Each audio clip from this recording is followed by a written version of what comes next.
सारखा श्वास सोडत सोडत आपल्याला पाठीचा एक मणका खालच्या दिशेने कंबर आणि खाली टेकून ज्याने सावकाश दोन्ही पाय आपल्याला व्यवस्थित दाबून घेतले पाहिजे. आपण सर्वांपासून पाहिलं त्याच पद्धतीने काहीसं हे आसन आहे.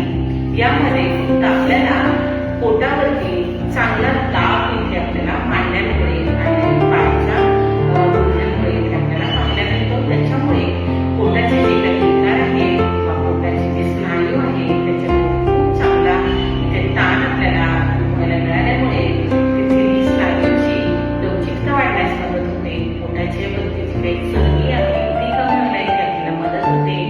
त्याच पद्धतीने पचन संस्था चांगली कार्यान्वित राहते आणि यामध्ये आपल्याला कमरेपासून पूर्ण शरीर वरच्या दिशेने ताण धरल्यामुळे कमरेचे जे पेल्विकचे जे स्नायू आहे त्यांनाही खूप छान पद्धतीने ताण आपल्याला पाहायला मिळतो. त्यामुळे पेल्विकची कार्यक्षमता इथे वाढते.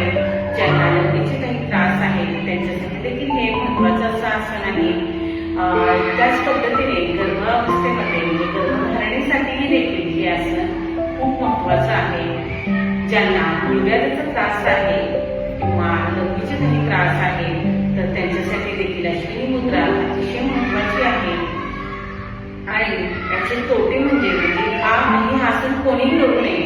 तर ज्यांना आपण इंग्लिश पाहिल्याप्रमाणे पाठीचे मणक्याचे काही विकार आहे तर त्यांनी हे आसन करू नये. त्याच पद्धतीने पोटाचे काही ऑपरेशन झाले असतील तर तज्ञांच्या मार्गदर्शनाखाली हे आसन करायचं आहे.